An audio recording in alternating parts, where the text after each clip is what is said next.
Good morning, नमस्कार। देखिए, आज की क्लास का टॉपिक है हमारा simple harmonic motion, SHM, simple harmonic motion. इसको हम जो है डिटेल में डिस्कस करेंगे आज। तो अब इसको डिस्कस करने के लिए मैं पहले आपको दो एग्जांपल्स लेता हूं। और एग्जांपल नंबर 1, इस एग्जांपल में मैंने क्या लिया है, एक बाउल ले लिया है, कटोरा ले लिया है।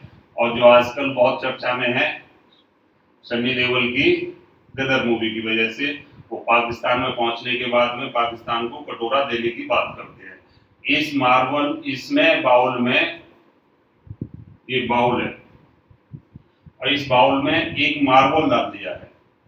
और ये मार्बल्स क्या हैं? ये सॉलिड ग्लास स्फीयर्स हैं, छोटे छोटे सॉलिड ग्लास स्फीयर्स, जिन्हें हम जो है हिंदी में कंचा बोलते हैं और खेलने में यूज करते हैं, है ना।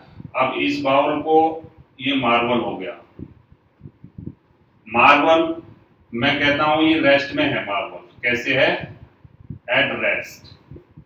ठीक, यहां पे मतलब मार्बल किसी भी तरीके की मोशंस में नहीं है, मतलब ट्रांसलेशनल मोशंस में भी नहीं है और रोटेशनल मोशंस में भी नहीं है। इट मींस क्या है कि उस पर F net is equal to 0 और torque net is equal to 0। F net 0 होने से मतलब क्या हो जाएगा कि मार्बल ट्रांसलेशनल इक्विलिब्रियम में है, और टॉर्क नेट 0 होने से क्या हो जाएगा? रोटेशनल इक्विलिब्रियम में है। तो मार्बल में न तो ट्रांसलेशनल मोशन हो रही, न ही रोटेशनल मोशन हो रही है। अब जब जो है इस तरीके की इक्विलिब्रियम आ गई, हम कैसे इक्विलिब्रियम में है, तो आपको पता है कि इक्विलिब्रियम 3 तरीके की होती है। आप जो है प्रीवियस चैप्टर्स में पढ़ चुके हैं अपना Newton's laws of motions, work power energy and system of particles की प्रॉब्लम सॉल्व करते समय भी हमने इक्विलिब्रियम कंसेप्ट का यूज किया था। तो अब ये देखना है कि 3 तरीके की इक्विलिब्रियम में से ये मार्बल किस तरीके की इक्विलिब्रियम है। तो आप देख रहे हैं कि यहाँ पे इस पोटेंशियल एनर्जी का कर्व याद कीजिए। पोटेंशियल एनर्जी के बेसिस पर जो इक्विलिब्रियम को डिफाइन किया गया था, तो ये जो है लोएस्ट पोजीशंस पर है, मतलब पोटेंशियल एनर्जी इसकी नेगेटिव है। तो पोटेंशियल एनर्जी क्या है यहाँ पे इस मार्बल की? नेगेटिव, मतलब मिनिमम है, मिनिमम। तो मतलब क्या रहा? नेट टॉर्क 0, नेट फोर्स 0 और पोटेंशियल एनर्जी मिनिमम। तो इक्विलिब्रियम हो गई हमारी स्टेबल इक्विलिब्रियम, स्टेबल इक्विलिब्रियम। ये पता है आपको, है ना। तो मार्बल हमारा किस में है? स्टेबल इक्विलिब्रियम में है। अब जब ये पॉइंट, मैं इसको पॉइंट जहां पे पॉइंट P कह लेता हूं, जब मार्बल स्टेबल इक्विलिब्रियम में है, तो इस पोजीशंस को हम बोलते हैं इक्विलिब्रियम पोजीशन। क्या बोलते हैं? Equilibrium position.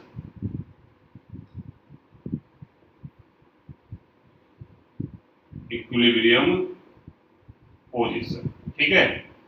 और ये रैंडमली मीन पोजीशंस के नाम से भी यूज की जाती है, फ्रीक्वेंटली मीन पोजीशन। इन दोनों में कोई बड़ा डिफरेंस नहीं है, आपको कंफ्यूज नहीं होना है। कभी कभार इक्विलिब्रियम पोजीशंस में बोलेगा और कभी कभार मीन पोजीशंस में बोलेगा। तो ये वाला पॉइंट जब मार्बल इस पॉइंट पर है, तो पॉइंट मार्बल की ये पोजीशंस इसकी इक्विलिब्रियम पोजीशंस कहलाएगी। अब क्या है कि मैंने किया, मार्बल को मोशन देना चाहता हूं, है ना। तो इस पर मैं क्या करूंगा कि अनबैलेंस्ड फोर्स लगाऊंगा, या फिर रोटेशनल मोशन दूं तो अनबैलेंस्ड टॉर्क लगाऊंगा। तो मैंने क्या, या फिर इसको बाउल को थोड़ा सा झुका दें एक साइड्स में, तो मार्बल जो है फिर इस तरीके से to and fro boom boom motions करेगा अबाउट दिस पोजीशंस, है ना। आपने देखा होगा इस तरीके का, और हमने तो बहुत किया है, आप लोगों ने किया है या नहीं किया, डजंट मैटर। तो यहाँ पे आपने जो है, या फिर आप दूसरी तरीके से इसको किस तरीके से मोशन दे सकते हैं मार्बल को, इस पर एक पुलिंग फोर्स लगा दें या फिर पुशिंग फोर्स लगा दें। ऐसे स्टिक कर दिया पुशिंग, और खींच के ऐसे यहाँ ले गए और फिर छोड़ दिया, तब भी छोड़ने के बाद में मार्बल ऐसे ऐसे रिलीज करता है।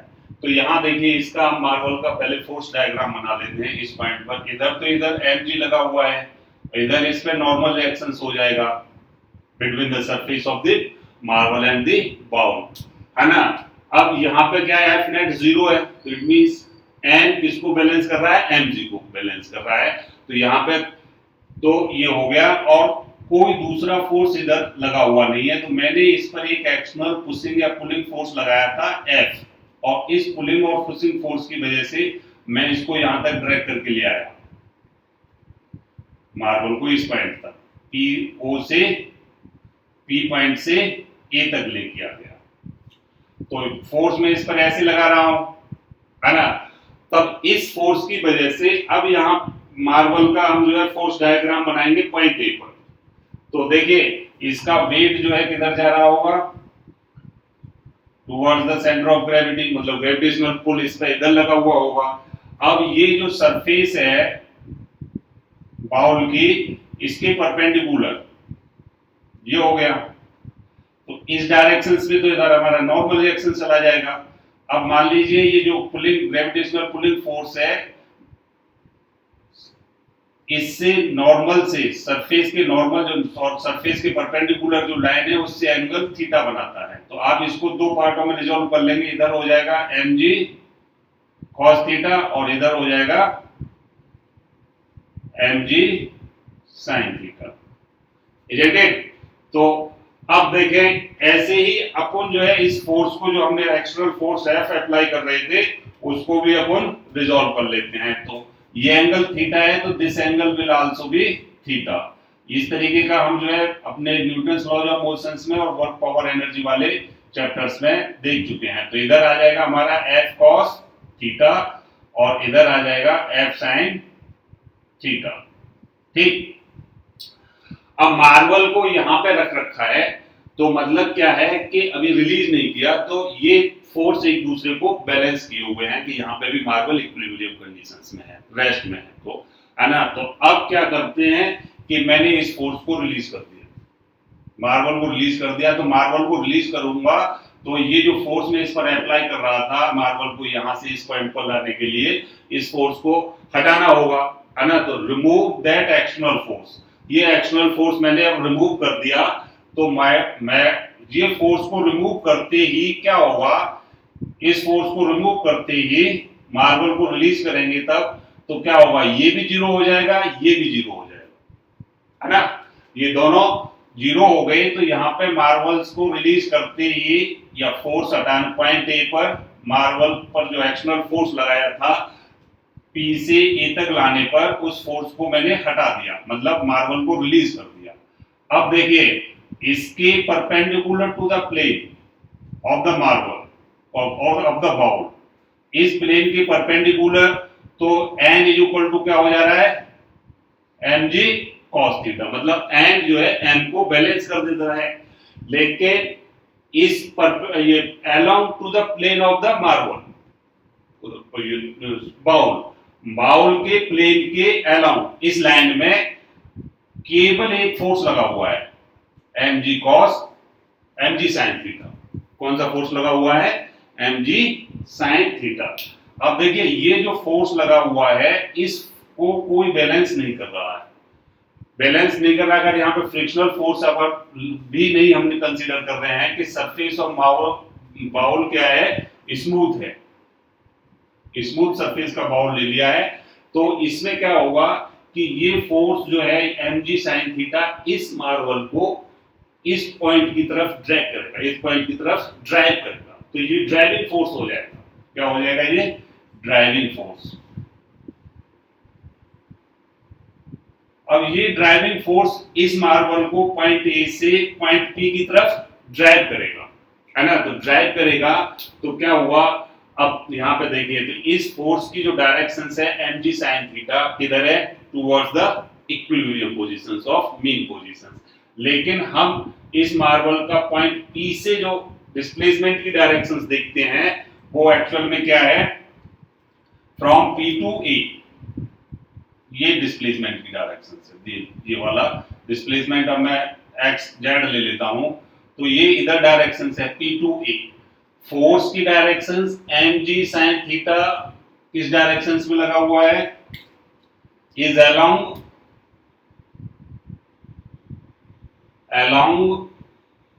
A to P, A to P, A से P की तरफ, ये पॉइंट A है। और जबकि डिस्प्लेसमेंट किधर है, is along P to A, ध्यान देना है P से A की तरफ है। तो ये mg sin थीटा और ये डिस्प्लेसमेंट जो मैंने यहाँ पे z ले रखा है, z ले लीजिए डिस्प्लेसमेंट, ये एक दूसरे के अपोजिट डायरेक्शंस में है, अपोजिट डायरेक्शंस में है। चलिए अब अपोजिट यहाँ पे कंडीशंस हो गई।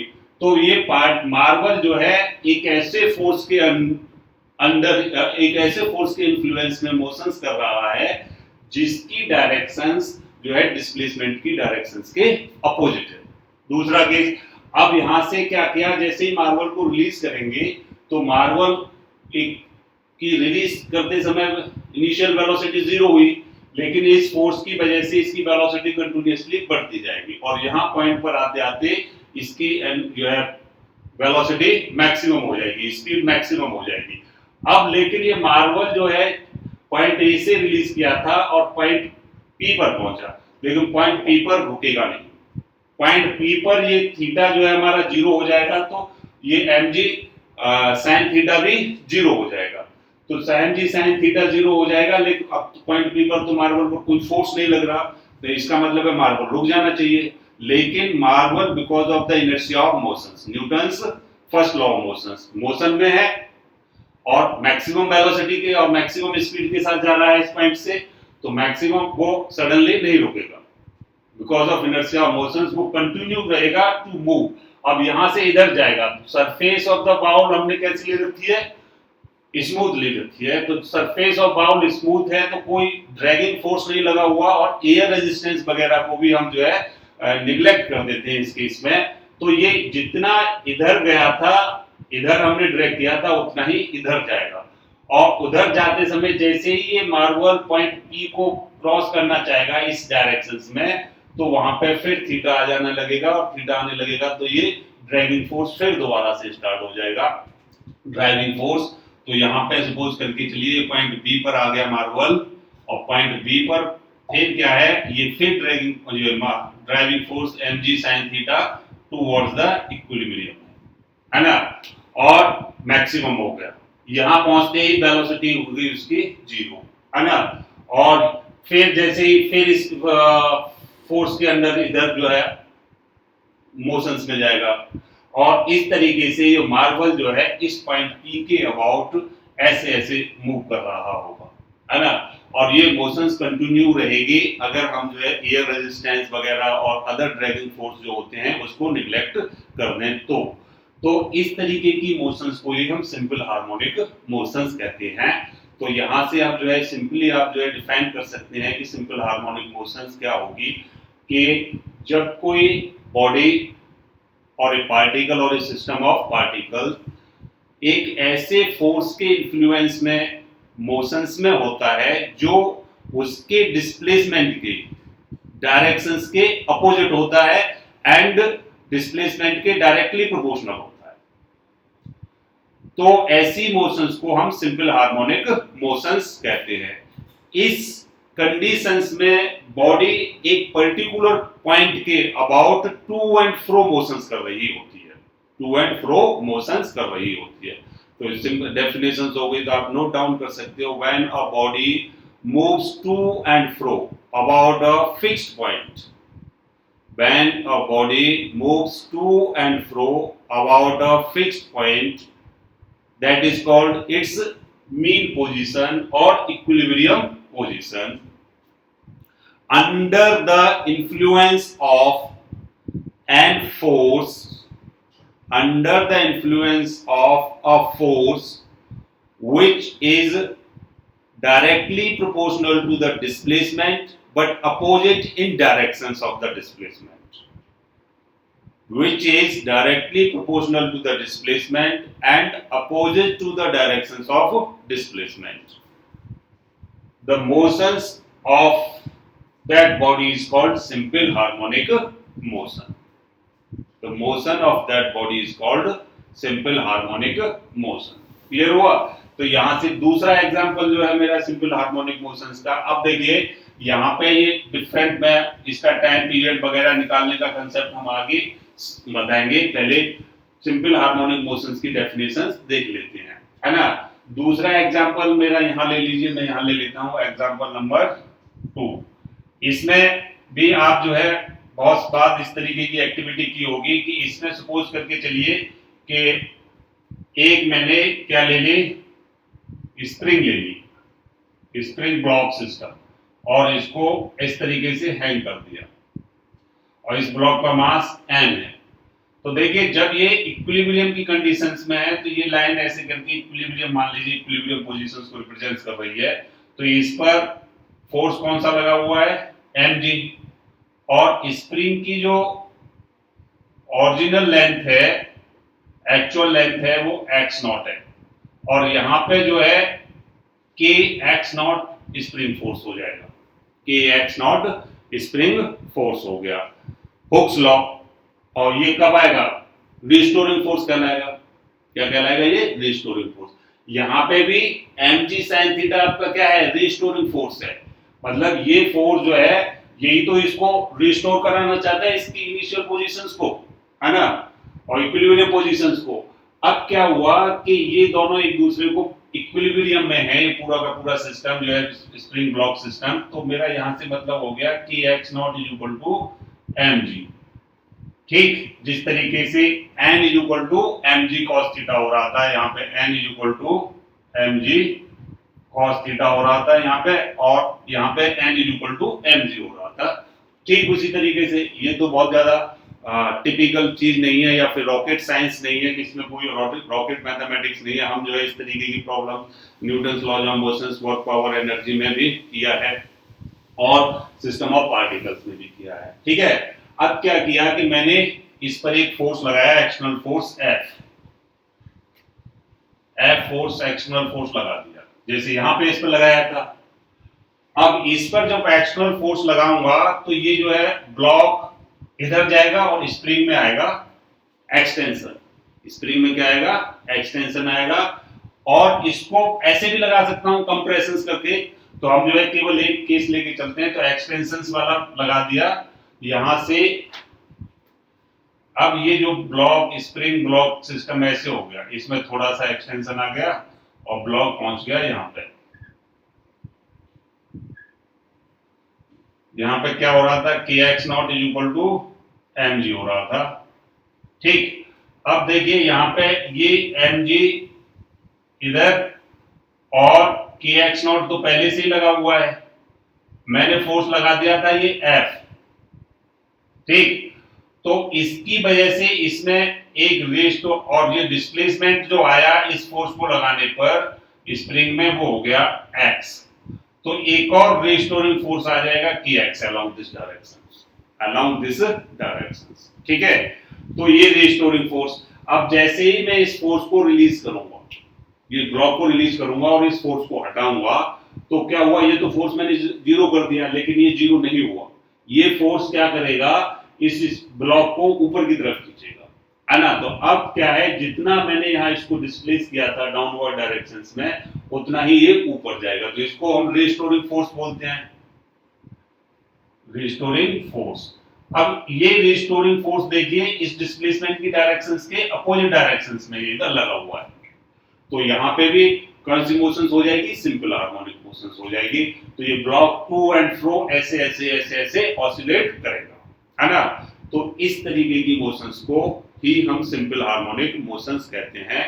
तो सिंपल सी बात है कि जब कोई बॉडी एक किसी पॉइंट के अबाउट, जिसे हम इक्विलिब्रियम पोजीशंस कहते हैं, उसके about to and fro motions में एक ऐसे फोर्स के अंडर और इन्फ्लुएंस में करे कि वो फोर्स जो है हमेशा उस बॉडी के डिस्प्लेसमेंट के डायरेक्टली प्रोपोर्शनल हो, लेकिन अपोजिट इन डायरेक्शंस में भी हो, है ना। तो इसकी मोशंस को ही हम क्या बोलते हैं, सिंपल हार्मोनिक मोशंस बोलते हैं। तो डेफिनेशन मैं पहले ही बता चुका हूं, है ना। तो ये था सिंपल हार्मोनिक मोशंस। अब देखिए इसका अगर हम जो है क्या कंक्लूजन्स निकाला इन दो एग्जांपल से हमने सिंपल हार्मोनिक मोशंस के बारे में, कि ऑब्जेक्ट जो है एक ऐसे फोर्स के इन्फ्लुएंस में मोशन में है जो उसके डिस्प्लेसमेंट के डायरेक्टली तो प्रोपोर्शनल है, लेकिन opposite to the directions of that displacement, मतलब रिस्टोरिंग फोर्स के इन्फ्लुएंस में बॉडी जो है मोशंस कर रही है। तो रिस्टोरिंग फोर्स को हम कैसे डिफाइन करते हैं, F R is equal to minus का के एक्स, और वेयर के क्या है, स्प्रिंग कांस्टेंट कहलाता है, स्प्रिंग कांस्टेंट कहलाता है ना, और एफ आर रिस्टोरिंग फोर्स है। इस तरीके का ये प्राइमरी कंडीशंस है। अगर कोई बॉडी इस तरीके के फोर्स के इन्फ्लुएंस में मोशंस में होती है तो वही बॉडी जो है सिंपल हार्मोनिक मोशंस में जाएगी, है ना। तो आप यहां इसको आप क्या लिख सकते हो, मान लीजिए mass of the body m है, तो Newton second law of motion से F R is equal to क्या लिखा जा सकता है, एम ए। तो एम ए को आप क्या लिख सकते हो, m d two x by d t square, ये वैल्यू यहां रख दीजिए, m d two x by d t square is equal to minus का के एक्स हो गया, और यहां से d x two d t square is equal to minus k by m x. देखिए के भी मैं पहले ले चुका हूं, स्प्रिंग कांस्टेंट है, और मास ऑफ द बॉडी भी कांस्टेंट ही रहेगा। मास ऑफ द बॉडी क्या रहेगा, कांस्टेंट रहेगा। तो कांस्टेंट रहने का मतलब क्या है, इसको एक नया कांस्टेंट कंसीडर कर लेंगे, k by n is equal to omega square, है ना।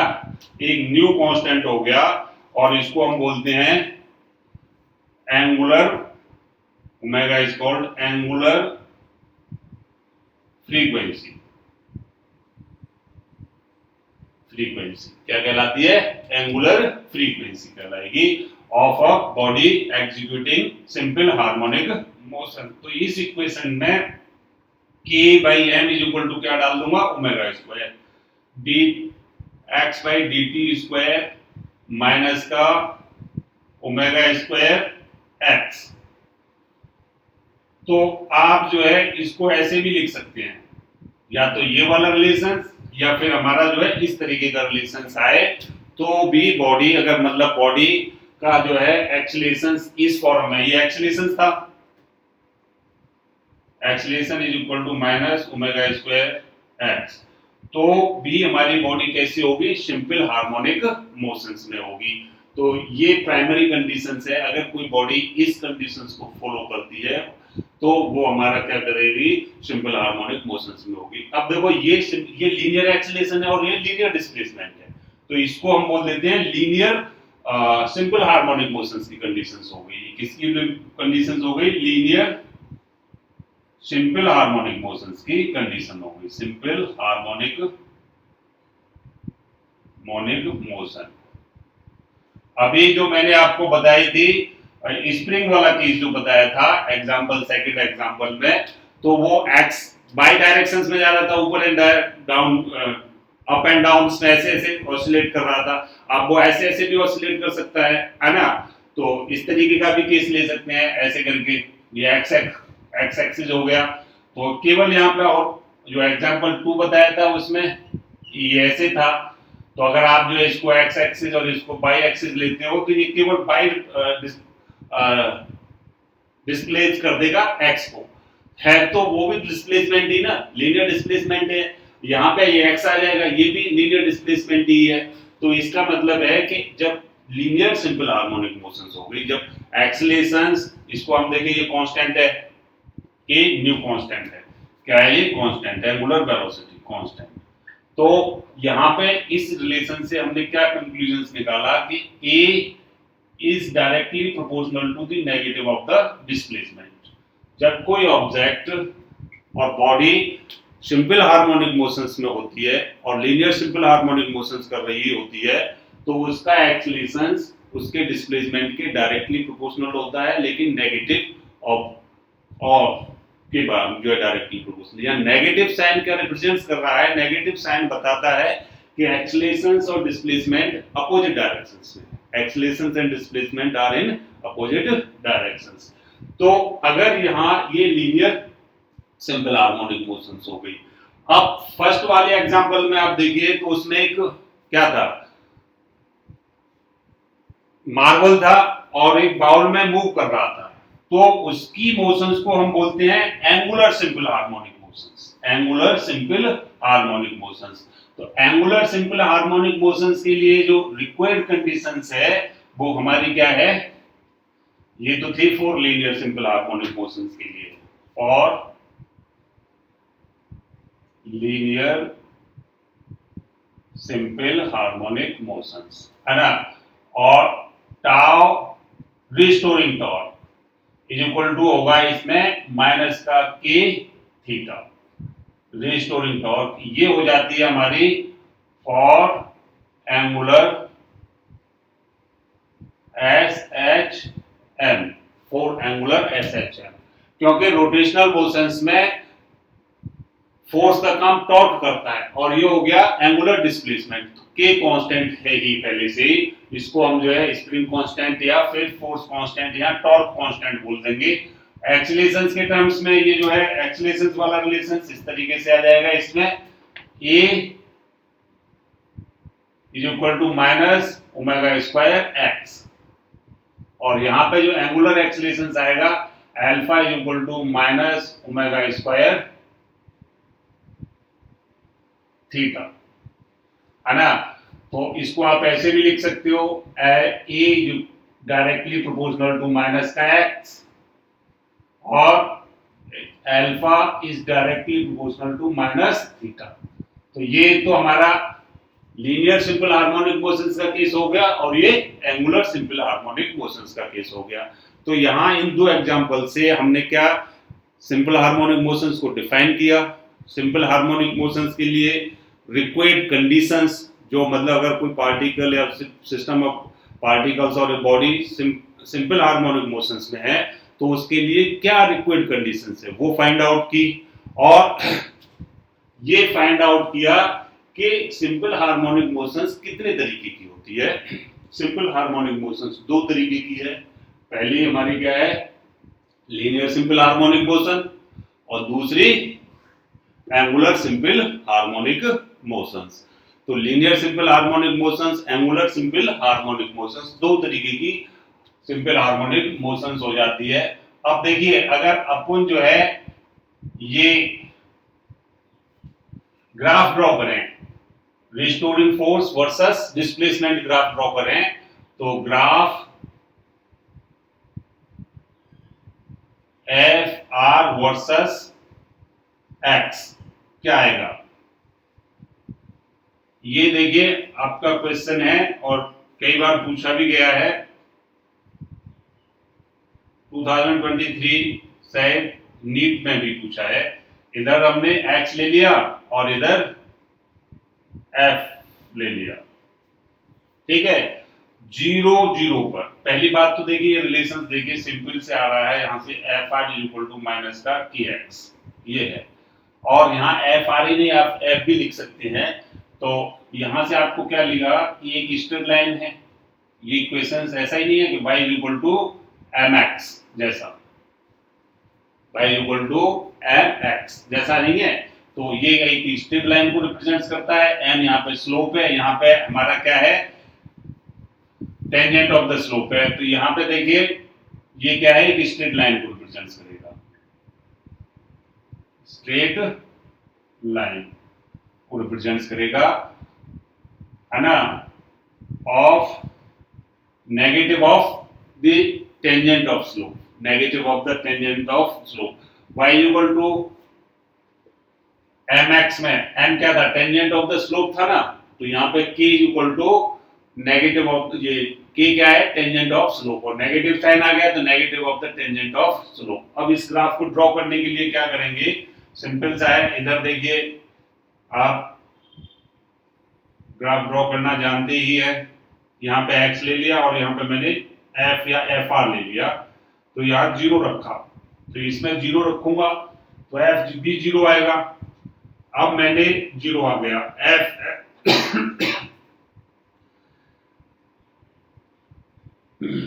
x इज इक्वल टू 1 रखा, तो ये मेरा आ जाएगा माइनस का k, x is equal to 2 रखा माइनस का 2k, x is equal to 3 रखा माइनस का 3k।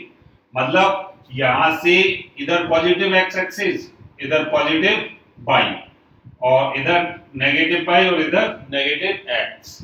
तो जैसे मैं इधर बढ़ता जा रहा हूं उधर जो है फोर्स मेरा इस डायरेक्शन में बढ़ता जा रहा है ऐसे। तो यहाँ 0 0, ये तो 0 0 हो गया, ये पॉइंट लिया तो इसका 1 आ गया, यहाँ पे कितना आ गया था मेरा माइनस का के।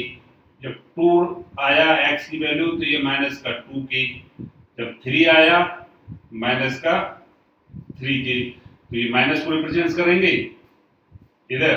अब देखिए इसको ऐसे बढ़ा दीजिए, ऐसे करके इसको ऐसे ऐसे, और दिस इज इन सच ये 3। तो ये वाली जो 1 वाली लाइन और माइनस की वाली एक दूसरे को यहाँ पे इंटरसेक्ट कर रही है ना, और 2 वाली और माइनस 2 की वाली एक दूसरे को यहाँ पे इंटरसेक्ट कर रही है। ये यहाँ पे इस पॉइंट को, ये O था, ये A था, ये B था और ये C, इसको मिला दीजिए, क्या आ रही है, एक स्ट्रेट लाइन आ रही है, स्ट्रेट लाइन आ रही है। ठीक है, क्या आ रही है, स्ट्रेट लाइन। तो इसमें केवल एक क्वेश्चन दे रखा है नीट 2023 में, और उसके लिए ग्राफ दे रखे हैं 4 ऑप्शंस में, कौन सा ग्राफ होगा। ऐसा हो गया जब x पॉजिटिव ले रहे हैं, अगर x को नेगेटिव लेंगे तो f हमारा कैसे आ जाएगा, पॉजिटिव आएगा। देख लीजिए x को 0 0 पे तो 0 0, नेगेटिव 1 लिया तो negative 1 negative negative plus k हो गया, नेगेटिव 2 नेगेटिव नेगेटिव प्लस 2 हो गया। तो फिर एक ग्राफ ऐसे जाएगा इस तरीके से, है ना।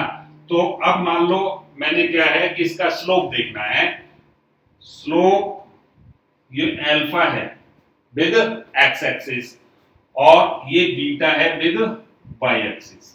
तो आप यहां से देखिए ये वाला एक ट्रायंगल यूज कर सकते हैं, बड़े वाला ही ले लेते हैं, ये वाला।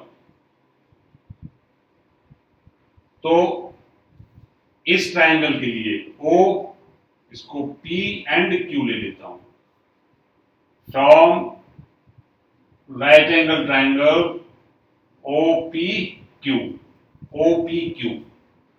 देखो ये यहाँ पे क्या था, x था, तो यहां से यहां तक की डिस्टेंस क्या है, 3 है, तो 3 को कॉमन में लिख लिया जनरल केस में x, और यहां से यहां तक अपना कितना हो रहा था, माइनस का 3k हो रहा था। 3k का मतलब है माइनस का f, माइनस का f। तो tan अल्फा क्या आया यहाँ पे, tan अल्फा इक्वल टू क्या हुआ, tan alpha perpendicular over base, right angle triangle perpendicular over base, perpendicular कितना माइनस f, बेस कितना x। तो ये क्या देगा हमारा, k देगा, क्या बताएगा ये, k बताएगा। मतलब slope of the this straight line with x axis will gives k, spring constant को बताएगा। अब दूसरा ट्रायंगल आप इसे ले सकते हैं, ये Q था, ये तो R है, इसको R मान लीजिए, पॉइंट R है, तो ये ट्रायंगल ये हो गया, है ना। तो यहां पे इस ट्रायंगल के लिए from right angle triangle ORP, इसमें tan बीटा इक्वल टू क्या हो जाएगा, देखो ये यहां तक x है तो ये भी x होगी, ORQ, P पॉइंट तो ये है, ये Q है, तो RQ बाई OR, RQ कितना है, x है प्लस का, और QR माइनस का f है, माइनस का f। तो देखो इस रिलेशन से आपका ये क्या आएगा, 1/k। तो tan beta is equal to 1/k, ये ध्यान रखना है इस तरीके से। ऐसे ही ये बीटा है तो this angle is also beta, और ये अल्फा है तो ये अल्फा होगा। तो कोई भी साइड से आप जो है स्लोप निकाल सकते हैं। यहां से अल्फा इज इक्वल टू आ जाएगा tan inverse minus f by x, है ना, that is equal to tan inverse k, tan inverse k, tan inverse k, tan inverse k। इसी तरीके से यहां पे ये बीटा इज इक्वल टू क्या होगा, tan इनवर्स 1/k। तो ध्यान रखना किस डायरेक्शंस में, तो ये तो हमें जो है टेंजेंट ऑफ द स्लोप बता रहा है ना, और ये क्या है, reciprocal to the tangent of slope होता है। आप ये इसको कर सकते हैं कि पूरा का पूरा मिलके क्या हो रहा है, अल्फा प्लस बीटा दोनों मिलके क्या बना रहे हैं, 90 डिग्री एंगल बना रहे हैं। Alpha plus beta is equal to 90 degree. तो alpha is equal to 90 minus beta, इनमें रिलेशंस फाइंड आउट कर सकते हैं। तो यहाँ पे जैसे tan alpha equal to 90 minus beta रख देंगे तो क्या आएगा, देख लीजिए cot बीटा आ जाएगा, cot बीटा, और cot बीटा का क्या होगा हमारा, cot beta equal to k, तो tan beta equal to 1/k। कोई ज्यादा बड़ी रॉकेट वो नहीं है, सिंपल बेसिक मैथमेटिक्स है ना, क्या है, सिंपल बेसिक मैथमेटिक्स है। अब देखो इस तरीके का है, तो यहां से हमने क्या देखा कि सिंपल हार्मोनिक मोशंस किसे कहते हैं, डिफाइन कर लिया इन दो एग्जांपल्स की हेल्प से सिंपल हार्मोनिक मोशंस को। रिक्वायर्ड कंडीशंस क्या होनी चाहिए सिंपल हार्मोनिक मोशंस के लिए, वो ये रही। और सिंपल हार्मोनिक मोशंस कितने तरीके की होती है, क्या, लीनियर सिंपल हार्मोनिक मोशंस और एंगुलर सिंपल हार्मोनिक मोशंस। ठीक है, अब जो देखते हैं कि इस फॉर्मूला हमें कोई भी पार्टिकल में देखना हो कि वो सिंपल हार्मोनिक मोशंस में है या फिर कोई भी ऑब्जेक्ट सिंपल हार्मोनिक मोशंस में है, ये फाइंड आउट करना हो तो हम जो है दो तरीके से फाइंड आउट कर सकते हैं। पहली बात तो अगर उसका डिस्प्लेसमेंट हमें गिवन है और तो उसका डिस्प्लेसमेंट फाइंड आउट करने के बाद में एक्सेलरेशंस फाइंड आउट करें, और एक्सेलरेशंस हमें मालूम पड़ जाए कि डिस्प्लेसमेंट के डायरेक्टली प्रोपोर्शनल है लेकिन अपोजिटिव डायरेक्शंस में है, तो वो ऑब्जेक्ट, बॉडी और सिस्टम ऑफ पार्टिकल्स और पार्टिकल सिंपल हार्मोनिक मोशंस में जाएंगे। दूसरी बात, अगर हमें जो है डिस्प्लेसमेंट नहीं दे रखा है, केवल कंडीशंस दे रखी हैं, और कंडीशंस में से हम जो है फाइंड आउट करना चाहेंगे कि रे स्टोरिंग फोर्स कैलकुलेट करने में हम एबल हैं या नहीं। अगर हमने किसी भी तरीके से उस बॉडी के लिए या सिस्टम ऑफ पार्टिकल्स के लिए रे स्टोरिंग फोर्स कैलकुलेट कर लिया तो हम कैलकुलेट कर लेंगे कि वो बॉडी 100% किस में होगी, सिंपल हार्मोनिक मोशंस में होगी, क्योंकि रे स्टोरिंग फोर्स क्या करेगा, उसको हमेशा टुवर्ड्स द इक्विलिब्रियम पोजीशंस लगता है। आपने देखा इन दोनों एग्जांपल्स में रीस्टोरिंग फोर्स जो था, एक में mg sin थीटा था और दूसरे में kx था। ये दोनों के दोनों हमेशा किस डायरेक्शन, दोनों ही केसेस में हमेशा, चाहे तो mg sin थीटा वाले में जो मार्बल इधर जा रहा था तभी भी जो है रीस्टोरिंग फोर्स इधर ही लगा हुआ था, और जब मार्बल इधर जा रहा था तभी भी रिस्टोरिंग फोर्स इधर ही लगा हुआ था, और इधर हमारी क्या थी, इक्विलिब्रियम पोजीशंस थी बाउल और मार्बल वाले केस में। दूसरा केस स्प्रिंग पहले वाले केस में, स्प्रिंग और ब्लॉक वाले में तो ऐसे ऐसे रिस्टोर इक्विलिब्रियम कंडीशंस थी, उसको ऐसे खींच के छोड़ दिया था तो रिस्टोरिंग फोर्स इधर डेवलप हो गया था। अब जैसे ही ये ऐसे करके इधर जाएगा, यहाँ पे रुकेगा नहीं, बिकॉज ऑफ इनर्शिया मोशन से कंटिन्यूअसली मूव ऊपर को करेगा, तो फिर रिस्टोरिंग फोर्स जब मैक्सिमम ऊपर पहुंच जाएगा हाइट पर तो रिस्टोरिंग फोर्स इधर लगेगा। तो रिस्टोरिंग फोर्स हमेशा इक्विलिब्रियम पोजीशंस के की ओर ही लगता है। तो अगर जो है इस ऑब्जेक्ट इस तरीके की कंडीशंस में है या बॉडी इस तरीके की कंडीशंस में है तो उसकी बॉडी, उसकी मोशंस को हम सिंपल हार्मोनिक मोशंस कहते हैं।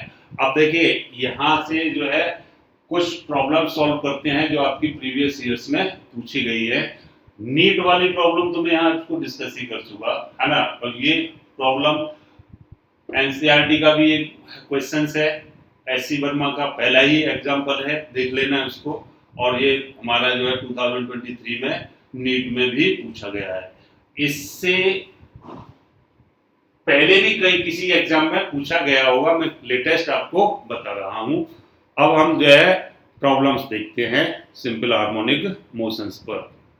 देखो अभी तक हमने क्या पढ़ा, सिंपल हार्मोनिक मोशंस क्या है, इन दो एग्जांपल से सीखा था हमने और उसको डिफाइन किया। फिर उसके लिए रिक्वायर्ड कंडीशंस क्या होनी चाहिए कि कोई बॉडी सिंपल हार्मोनिक मोशंस करेगी तो उसके लिए क्या रिक्वायर्ड कंडीशंस होनी चाहिए, वो भी हमने देखा।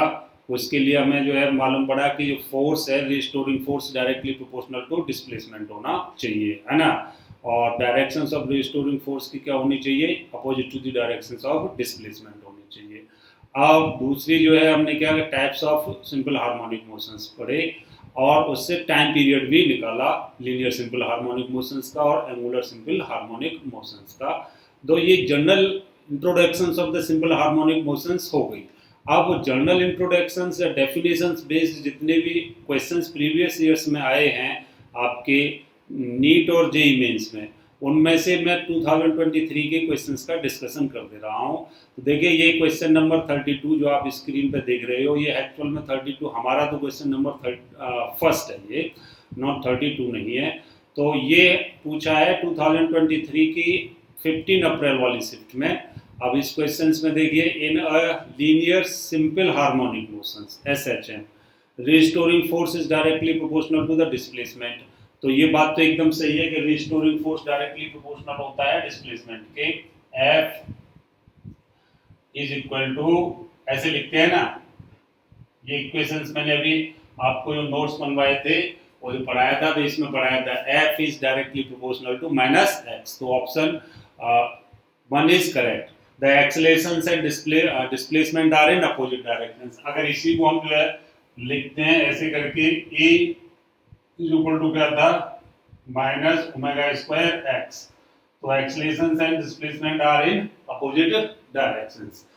थर्ड ऑप्शन देखिए, the velocity is maximum at mean positions. ये बात भी एकदम करेक्ट है। जब मैं आपको बता रहा था कि बाउल वाला केस या फिर मतलब स्प्रिंग ब्लॉक वाला केस जो है, तो उसमें जो है इस तरीके का स्प्रिंग ब्लॉक वाले केस में इक्विलिब्रियम कंडीशंस हो जा रही थी और जो है ब्लॉक इस तरीके से ऊपर नीचे जा रहा था। एक्सट्रीम पोजीशंस पर जीरो वेलोसिटी, फिर बिलो एक्सट्रीम पोजीशन जो नीचे वाली एक्सट्रीम पोजीशंस पर उस पर भी जीरो वेलोसिटी और इक्विलिब्रियम पोजीशंस पर मैक्सिमम वेलोसिटी। इसी कारण वो जो है ऑब्जेक्ट यहाँ नहीं रुकता, इक्विलिब्रियम पोजीशंस पर ब्लॉक नहीं रुकता, और बिकॉज ऑफ इनर्शिया मोशंस मैंने आपको एक्सप्लेन किया था। दूसरा चीज जो है, ये बाउल वाला केस का एग्जांपल देखिए, जब यहाँ पे जाएगा तो जीरो वेलोसिटी, इधर जाएगा तो जीरो वेलोसिटी, लेकिन जैसे ही वो मैक्सिमम इक्विलिब्रियम पोजीशंस पर आता है तो it will have maximum velocity. और यही वजह होती है कि फोर्स इक्विलिब्रियम पोजीशंस पर जीरो हो जाने के बावजूद भी ऑब्जेक्ट या फिर जो है बॉडी उस पर रुकती नहीं, because of inertia of motion, Newton's first law of motions, है ना। तो इसका मतलब क्या हुआ, option A is correct, B is correct and C is correct. और the acceleration is minimum at the extreme positions. देखिए एक्सट्रीम पोजीशंस का मतलब एक्स हो गया, जहां एक्स बढ़ता जाएगा तो एक्सेलरेशन भी बढ़ता जाएगा, और ये जो है प्लस माइनस दोनों ही होगा। तो एक्सट्रीम जो है पोजीशंस पर एक्सेलरेशन मिनिमम नहीं होता, मैक्सिमम होता है। एक्सेलरेशन जो है इक्विलिब्रियम पोजीशंस पर ही मिनिमम होता है। तो ऑप्शन डी इज इनकरेक्ट, और it means A B C are correct questions. ठीक है, नेक्स्ट क्वेश्चन देखते हैं। देखो, a simple harmonic motions is in a mass spring system shown. The surface is frictionless. When the mass of the body is 1 kg, the angular frequency is omega 1. When the mass of block is 2 kg, the angular frequency is omega 2. Then omega 2 over omega 1 पूछा है। देखिए अभी हमने इसमें सीख ही लिया था, angular frequency जब बताया था, तो एंगुलर फ्रीक्वेंसी क्या होती है, omega 1 is equal to under root omega is equal to under root k by m होती है ना।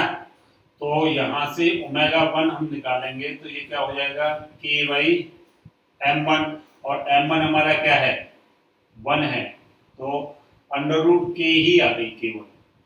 ओमेगा 1 इज इक्वल टू क्या आ गया हमारा, केवल अंडर रूट के। ओमेगा 2 इज इक्वल टू क्या था हमारा, के बाई m2 हो जाएगा। के तो चेंज नहीं होगा, के क्यों चेंज नहीं होगा, it is the spring constant, it is the spring constant, और एक पर्टिकुलर स्प्रिंग के लिए ये कांस्टेंट चेंज नहीं होगा, वो सेम रहेगा, है ना। तो यहाँ पे देखिए इस क्वेश्चन में स्प्रिंग को चेंज नहीं किया गया है, मास को ही चेंज किया जा रहा है, तो इसका ये के तो रहेगा कांस्टेंट। अब m2 हमारा क्या कर दिया है, 2 kg कर दिया है, तो k/2 पूछा है ω2/ω1। तो यहां से देखिए ये आपका क्या आ गया, अगर मैं ये इक्वेशन से इसमें इक्वेशन 2 में इसकी वैल्यू डाल दूं √k की, तो यहाँ पे आपका, या फिर इसको ऐसे डिवाइड कर दीजिए, कैसे भी कर सकते हैं, k/2/k √k। तो देखो क्या आएगा, इसको आप ऐसे लिख सकते हैं k√k इंटू, ऐसे लिख लीजिए √k/√2 इंटू √k। इससे ये कैंसिल आउट 1/√2। तो ω2/ω1 इज इक्वल टू 1/√2। ये आंसर हो गया। अब जहाँ पे भी ऑप्शंस में ये है वही करेक्ट आंसर होगा। देखिए तो इस तरीके का आप हम जो है फाइंड आउट कर सकते हैं। तो ये है सिंपल एंगुलर फ्रीक्वेंसी के ऊपर बेस्ड क्वेश्चन है, जेई का है, लेकिन कितना इजी है देखिए। नेक्स्ट है, ये जनवरी वाले का है लेकिन 2023 का ही है। तो इसमें क्या है, a mass m is attached to a free end of a spring executing simple harmonic motions with a period of 1 second, है ना। If the mass is increases by 3 kg, the period of oscillations increases by the value of m। तो value of m, m मतलब increases by m seconds. तो m की value पूछी है कि m की वैल्यू क्या होगी। अब देखो यहाँ पे हमारा क्या है कि टाइम पीरियड के लिए मैंने 2π√m/k। इस प्रॉब्लम में भी आप ध्यान रखना, स्प्रिंग को चेंज नहीं कर रहे हैं, चेंज किसको कर रहे हैं, मास को स्प्रिंग जो है चेंज कर रहे हैं। अब देखिए मास है जो है हमारा कितना है, पहले की इसमें जब T1 इज इक्वल टू क्या हो गया हमारा 2π/m1/k। तो ये तो कांस्टेंट रहना है। तो देखिए T1 हमारा 1 सेकंड दे रखा है, 2π और m1 है m की, फर्स्ट इक्वेशन। सेकंड में कह रहा है कि इसका जो है if the mass is increases by 3 kg, तो मास हमारा कितना हो गया, T2 इज इक्वल टू हो जाएगा 2m 2π m plus 3 over k, है ना। The oscillations increases by 1 second. देखो ये क्वेश्चंस मेरे पास है, देखता हूँ क्या है। ऑसिलेशंस इंक्रीजेस बाय कितने सेकंड से इंक्रीज हो रहा है, हाँ 1 सेकेंड। तो T2 इज इक्वल टू क्या हो जाएगा हमारा 1 सेकेंड, ये T2 इज इक्वल टू 1 + 1 मतलब 2 सेकेंड हो गया। ठीक है, अब T2 की वैल्यू हमने यहाँ पर डाल दी, 2 is equal to 2π√m + 3k। अब देखो ये दो इक्वेशंस का केवल सॉल्यूशंस है। आपका मैथमेटिकल जितना फास्ट कर लेंगे उतना ही फास्ट प्रोसेस में आप इसका आंसर कैलकुलेट कर लेंगे। फिजिक्स तो इतनी ही है इसमें, ठीक है। पहले में मास m है तो टाइम है हमारा 1 सेकेंड, तो यहाँ से एक रिलेशन बन गया। दूसरे में मास को m + 3 कर देते हैं तो टाइम जो है 1 सेकेंड बढ़ जाता है। तो पहले 1 सेकेंड था, 1 सेकेंड और बढ़ गया तो बढ़ के 2 सेकेंड हो गया। तो यहाँ से ये रिलेशन बन गया इस कंडीशन से। अब देखो इन दोनों को सॉल्व करना है, क्या करें, डिवाइड कर दीजिए सेकंड इक्वेशंस को फर्स्ट से। तो डिवाइडिंग सेकंड बाय फर्स्ट, तो 2/1 इज इक्वल टू क्या हो जाएगा, 2π√m + 3/k, है ना, ओवर 2π√m/k। इससे ये कैंसिल आउट हो जाएगा। और देखिए √k से √k कैंसिल आउट हो जाएंगे, बचेगा क्या हमारे पास में, 2/1 is equal to √m + 3/m। दोनों साइड का स्क्वायर कर दीजिए, 4/1 is equal to m + 3 × m। Multiply कर दीजिए, cross multiplication, 4m is equal to m + 3। तो ये 3m इज इक्वल टू क्या आ गया, 3 आ गया। और m is equal to 1 kg, m is equal to 1 kg। तो वैल्यू ऑफ m क्या रहेगी, 1 kg आएगी। तो इसमें जो फिल इन द ब्लैंक्स वाला ऑप्शन है इसमें 1 kg बढ़ जाएगा, है ना। ठीक, नेक्स्ट क्वेश्चन देखिए। ये देखिए मैं उसमें आपके नोट्स में ही डिस्कस कर चुका हूँ और ये नीट 2023 में पूछा गया है, मैंने बताया भी था। और वहाँ मैंने फोर्स और डिस्प्लेसमेंट के लिए ग्राफ ड्रॉ किया है। आप इसको एक्सीलरेशंस एंड डिस्प्लेसमेंट के लिए पूछा है, तो एक्सीलरेशंस एंड डिस्प्लेसमेंट के लिए निकालेंगे तो ग्राफ की नेचर्स वही रहेगी, केवल वहां पे हमारा ओमेगा स्क्वायर आ रहा था। देखिए एक्सीलरेशंस और डिस्प्लेसमेंट के लिए ये है, इधर a ले लिया और इधर x, और सिंपल हार्मोनिक मोशंस में आप जानते हो माइनस का ओमेगा स्क्वायर x होता है। ये भी एक स्ट्रेट लाइन इक्वेशंस है। अब जैसे जैसे यहाँ से आप जो है x इक्वल टू 0 रखेंगे तो a इक्वल टू 0 आ जाएगा, x इक्वल टू 1 रखा तो a इक्वल टू माइनस का ओमेगा स्क्वायर, है ना, और x इक्वल टू 2 रखा तो माइनस का 2 ओमेगा स्क्वायर, और x इक्वल टू 3 रखा तो माइनस का 3 ओमेगा स्क्वायर। इस तरीके से ये प्रोसेस चलती रहेगी और ऐसे करके ये ठीक है। ये एक दूसरे को यहाँ इंटरसेक्ट कर रहे हैं, यहाँ इंटरसेक्ट कर रहे हैं, और ये ऑरिजिन है, इनको मिला दीजिए, एक स्ट्रेट लाइन आ रही है। अब इस स्ट्रेट लाइन का एक्स एक्सिस से इंक्लिनेशन अल्फा है, और वो अल्फा हमारा क्या हो जाएगा, this by this, tan alpha is equal to क्या आया, माइनस, तो ये है a, तो माइनस a बाई एक्स, और ये होगा ओमेगा स्क्वायर के बराबर। तो inclination tangent of that inclinations with x axis will give the direct angular frequency, square of angular frequency. अब इधर देखते हैं, पहले एक्स पॉजिटिव लिया, अब नेगेटिव लेंगे, -1 -2 -3।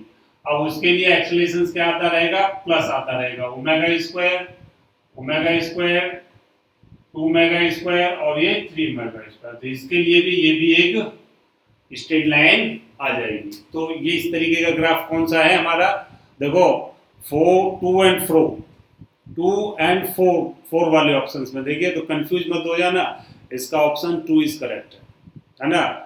तो यहाँ पे जो देख रहे हैं फोर्थ वाले में, तो फोर्थ वाले में तो हमारा क्या आ रहा है कि a is directly proportional to x, a is directly, मतलब x पॉजिटिव है तो a पॉजिटिव ही रहेगा। लेकिन हमारा तो सिंपल हार्मोनिक मोशंस का केस क्या था, a is inversely proportional to the, sorry, a is directly proportional to the minus x। तो माइनस x है, एक x को आपने लिया पॉजिटिव तो a नेगेटिव आएगा, और x को नेगेटिव लेंगे तो a positive. Second option is correct. ठीक, नेक्स्ट क्वेश्चन देखिए। यही 3-4 क्वेश्चंस थे आपके, 4 क्वेश्चंस हैं वो मैंने डिस्कस कर दिए। और इसी देखो अब नेक्स्ट टॉपिक है इक्वेशन ऑफ SHM। तो इक्वेशन ऑफ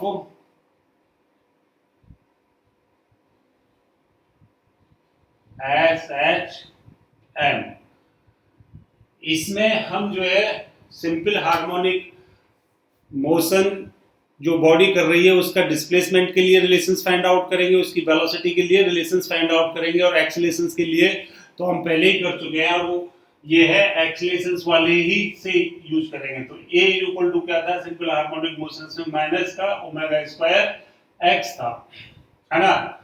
कोई भी ऑब्जेक्ट अगर सिंपल हार्मोनिक मोशंस में है तो वो इस रिलेशंस को फॉलो करना चाहिए। अब देखिए यहाँ पे आप क्या देख रहे हैं, a is the functions of x, मतलब डिस्प्लेसमेंट का फंक्शन है। तो मैं a की डेफिनेशन जो है डिस्प्लेसमेंट वाले फॉर्म में थी उसी का यूज करूंगा, a equal to v dv by dx, है ना। ये होती है नहीं होती, नहीं होती है, होती है भाई। जैसे आपने अगर a टाइम का फंक्शन है, वेलोसिटी टाइम का फंक्शन है, तो a को हम कैसे डिफाइन करते हैं, dv by dt। इसके dx और dx से ऊपर नीचे मल्टीप्लाई कर दीजिए, ये क्या आ जाएगा, देखिए dx by dt into dv by dx। ये v बन गया नहीं बन गया।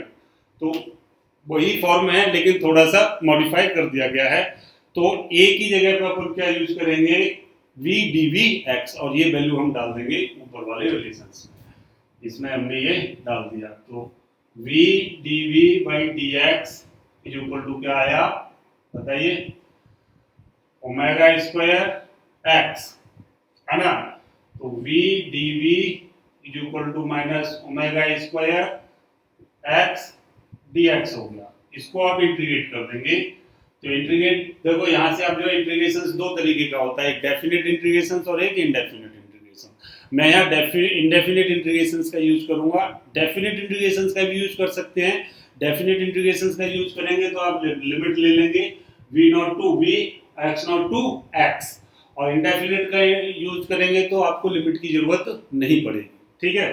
तो इंडेफिनेट का यूज कर रहे हैं, यहाँ से हमारा क्या आ जाएगा, v square by two is equal to, इसका हो जाएगा minus omega square x square by two plus C. अगर डेफिनेट लेते तो ये कांस्टेंट सी नहीं डालना पड़ता, इंडेफिनेट में कांस्टेंट सी डालना पड़ता है ना। अब देखो जब जो है मैक्सिमम डिस्प्लेसमेंट है, एक्स यहाँ पे डिस्प्लेसमेंट है मैक्सिमम, तो पहले तो आप इसको ऐसे लिख लेते हैं, हम जो है v को क्या लिख सकते हैं, dx बाई dt। तो ये क्या आ जाएगा हमारा 1/2 dx बाई dt का square is equal to minus का omega square x square by two plus C, omega square x square by two plus सी।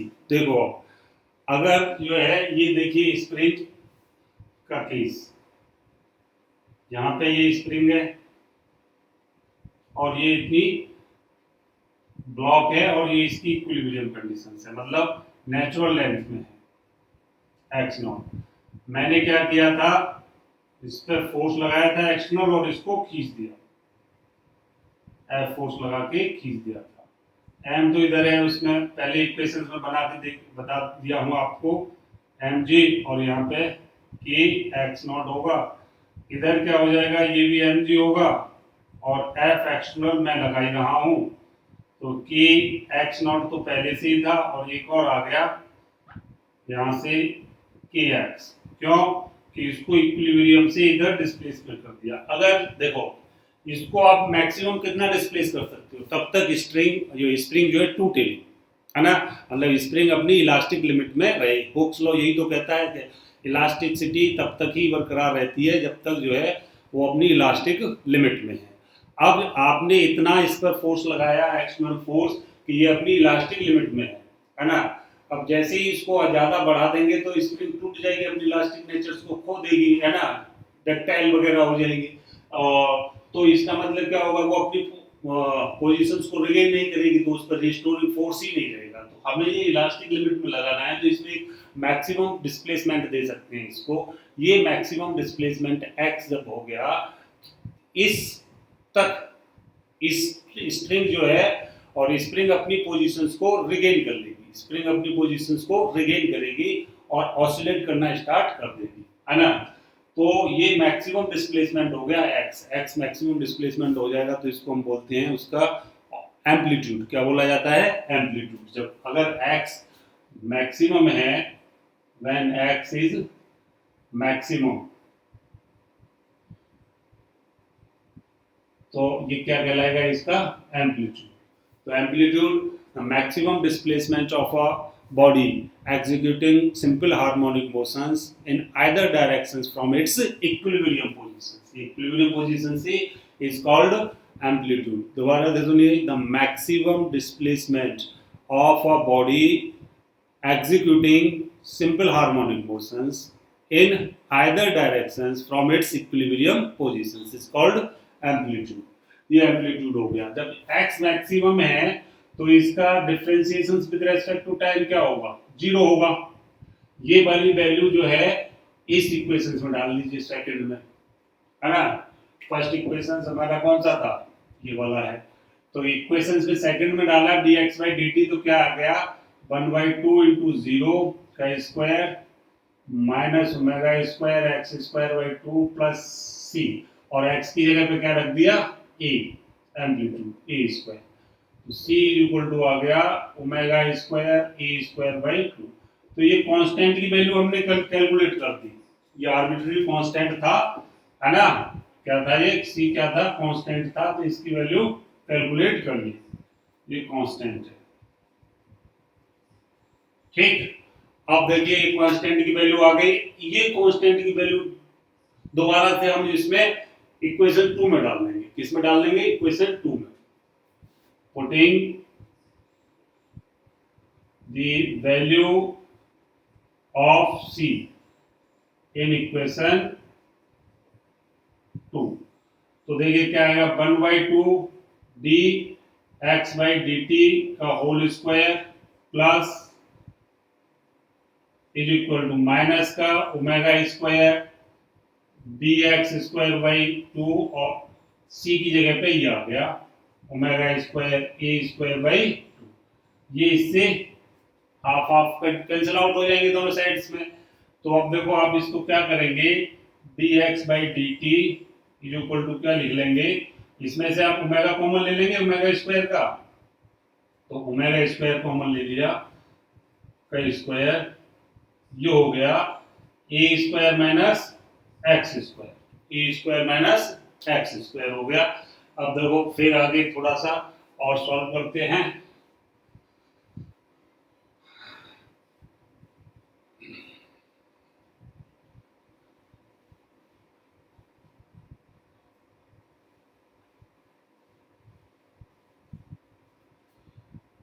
ठीक, तो dx by d t equal to, देखो यहां से इसका स्क्वायर रूट ले लेंगे, तो ओमेगा स्क्वायर ए स्क्वायर माइनस एक्स स्क्वायर का स्क्वायर रूट, ये हो जाएगा omega root of a square minus x square. तो ये क्या था हमारा, वेलोसिटी थी dx by d t, dx by d t क्या आ गया, omega root of a square minus x square. तो डी एक्स, इसको आप ऐसे लिख सकते हैं, A square minus x square is equal to omega d t, omega d t. अब देखो पहले मैंने जो है इंटीग्रेशंस किया था, 2 दफे इंटीग्रेशंस आया है इसमें, पहले इंडेफिनिट किया था, अब इसको मैं डेफिनिट कर दूं, आपके ऊपर है, दोनों को ही डेफिनिट कर सकते हैं, दोनों को इंडेफिनिट कर लेते हैं, कोई फर्क नहीं पड़ने वाला उससे। तो यहाँ से मैं जो है इसको डेफिनेट करूंगा, क्यों, क्योंकि मैंने जो है इसकी फिक्स पोजीशन ले रखी है, ओरिजिनल पोजीशन, ये x नॉट है, क्या है ये x नॉट, ये देखिए ये ले रखा है x नॉट। तो इसको जो है लोएस्ट लिमिट तो इसकी x नॉट हो जाएगी, और मैक्सिमम लिमिट क्या हो जाएगी, x होगी, है ना। तो यहाँ से x नॉट टू x, जब ये x नॉट था, ये x नॉट पे थी, मतलब ओरिजिनल लेंथ थी स्प्रिंग की, तब जो है टाइम क्या था, t था, t इक्वल टू 0 था, है ना, ऑरिजिन टाइम ऑरिजिन था। और जब इसको यहां से x नॉट से x किया, तो कुछ ना कुछ तो समय लगा, वो समय हमने ले लिया 0 टू t, ये लिमिट हो गई। तो देखो इसका इंटीग्रेशन होता है, सिंपल फॉर्मूला है sign inverse x by a, और यहां जो होगा lower limit upper limit omega T, है ना, लोअर लिमिट अपर लिमिट। तो आप देखिए क्या आएगा, sine inverse upper limit minus lower limit x by A minus का sine inverse x not by A is equal to omega t minus 0, t minus 0। तो देखो यहां से ये बना हमारा sine inverse x by A is equal to, इसको इधर ले जाइए, तो ये हो जाएगा sine inverse x not by A plus omega T.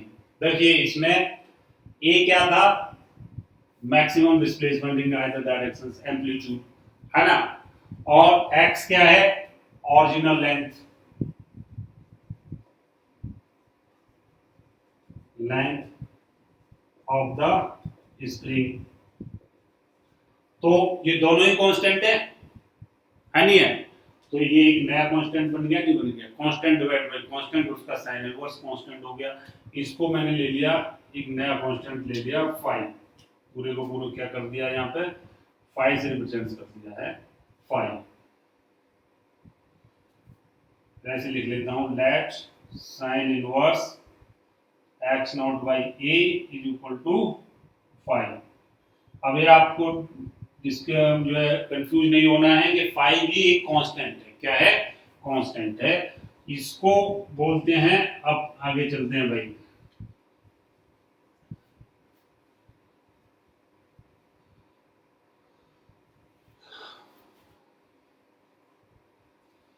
अब आगे इसमें डाल देंगे ये इक्वेशंस। कौन सा हो गया? तीसरा हो गया। चलिए, तो sine inverse x by a is equal to 5 plus omega t. तो इसको x बाई a को ऐसे लिखा जा सकता है sine omega t plus 5, sine omega t plus 5। तो x is equal to a sine omega t plus 5। ये जो है डिस्प्लेसमेंट हो गया, डिस्प्लेसमेंट ऑफ अ बॉडी और ए ऑब्जेक्ट और ए पार्टिकल और a system of particles executing simple harmonic motion. ठीक, अब इसमें इक्वेशंस में ये क्या है? डिस्प्लेसमेंट है, डिस्प्लेसमेंट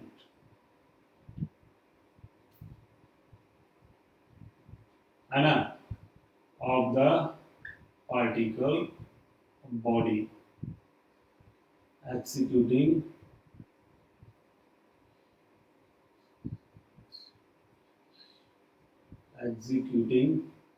SHF। तो देखिए इसमें ये क्या था? मैक्सिमम डिस्प्लेसमेंट था। ये क्या था? Maximum displacement. अभी हमने लिखा था ये क्या था? मैक्सिमम डिस्प्लेसमेंट, मैक्सिमम x था, मतलब x मैक्स था। अभी बताया था जिसमें वो c की वैल्यू निकाली थी। तो ये मैक्सिमम डिस्प्ले x हमारा क्या है? डिस्प्लेसमेंट है। x क्या है? डिस्प्लेसमेंट है ना। तो maximum displacement, maximum displacement.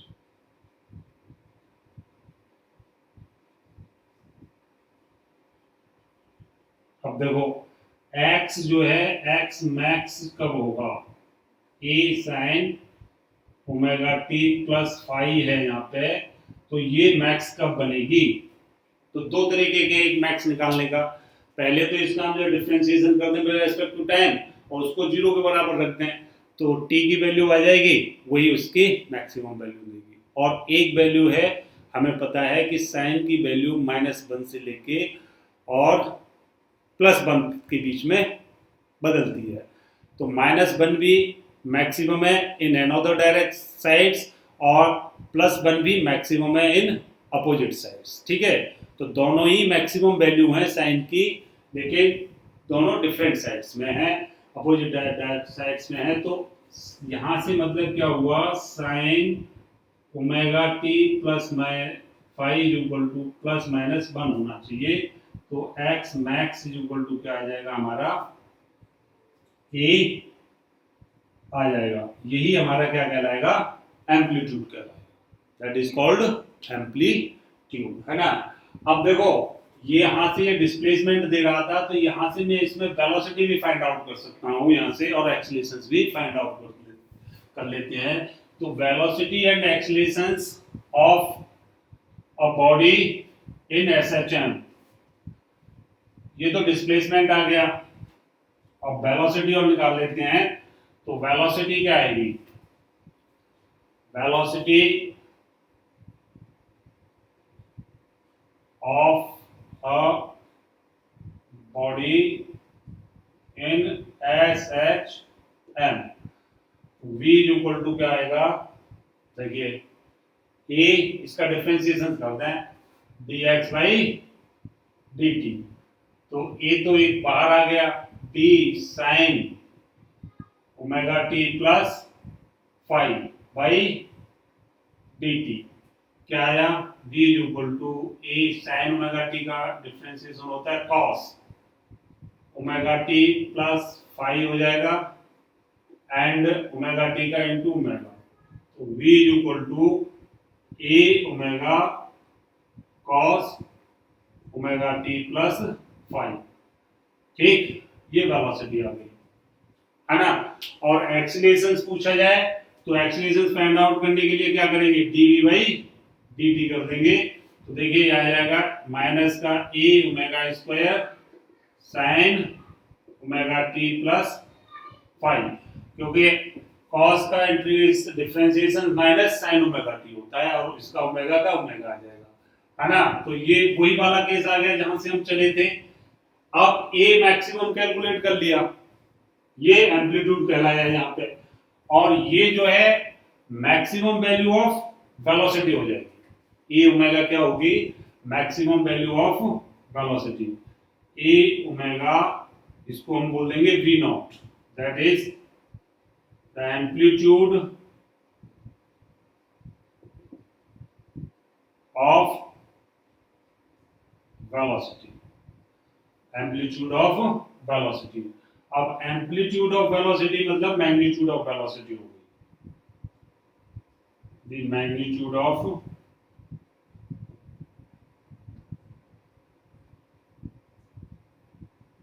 Amplitude of velocity हो गया, मतलब मैक्सिमम वैल्यू हो गई, the maximum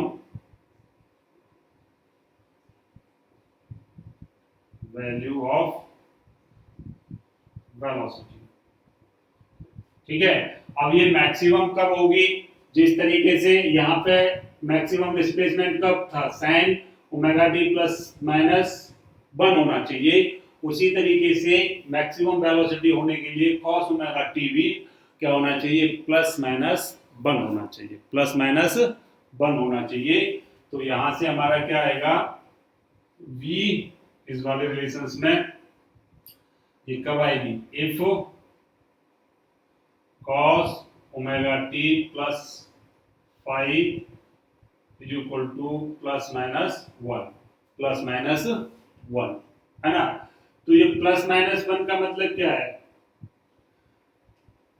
cos omega T या तो 0 हो या फिर ओमेगा टी प्लस 5 0 हो या फिर क्या हो, माइनस कितना होना चाहिए, पाई होना चाहिए, 0 या पाई होना चाहिए। तो प्लस से मतलब है वेलोसिटी है एक डायरेक्शन में, जब जैसे ये वो जा रहा था ना आपका, स्प्रिंग जा रही थी, कहाँ गई स्प्रिंग, ऐसे जा रही थी ऐसे करके, ये इक्विलिब्रियम पोजीशन से ऊपर जा रही थी, ऊपर वाली को पॉजिटिव लेंगे तो नीचे आ रही है इक्विलिब्रियम पोजीशन से तो नेगेटिव आएगी।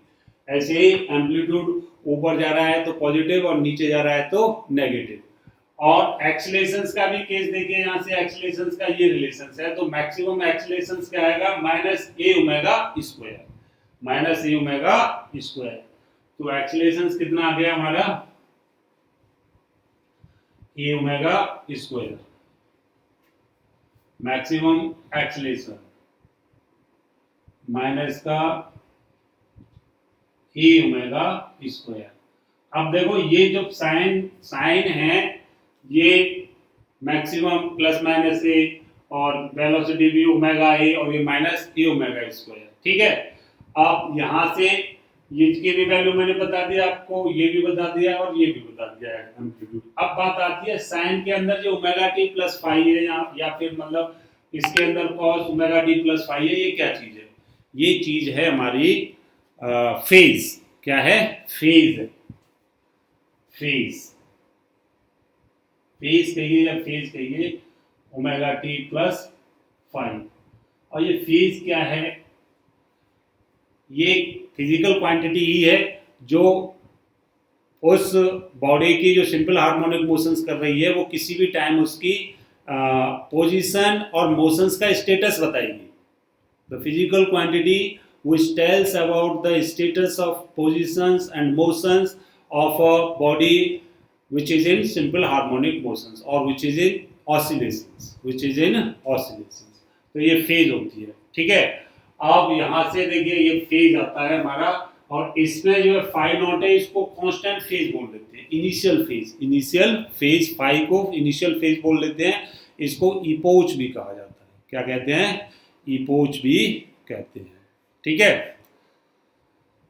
तो ये था आपका इक्वेशंस ऑफ सिंपल। अब देखो इन इक्वेशंस के आधार पर हम फाइंड आउट कर सकते हैं कि वेलोसिटी और एक्सेलरेशंस एंड डिस्प्लेसमेंट एंड वेलोसिटी में जो है कितना फेज डिफरेंस है और क्या फेज रिलेशन है इन जो है डिस्प्लेसमेंट इक्वेशन से, वेलोसिटी इक्वेशन से और acceleration equations of body in simple harmonic motion से we can determine the phase relations among displacement, velocity and accelerations। ठीक, ये जो है डिटरमाइन किया जा सकता है। दूसरी चीज क्या है कि इनसे जो है हम ग्राफ ड्रॉ कर सकते हैं, x versus t, v versus t and acceleration versus t। जैसे हमने जो है अपना मोशन इन स्ट्रेट लाइन में किया था, मोशन इन 2 डायमेंशंस में किया था, उसी तरीके से यहाँ ग्राफ भी ड्रॉ करेंगे।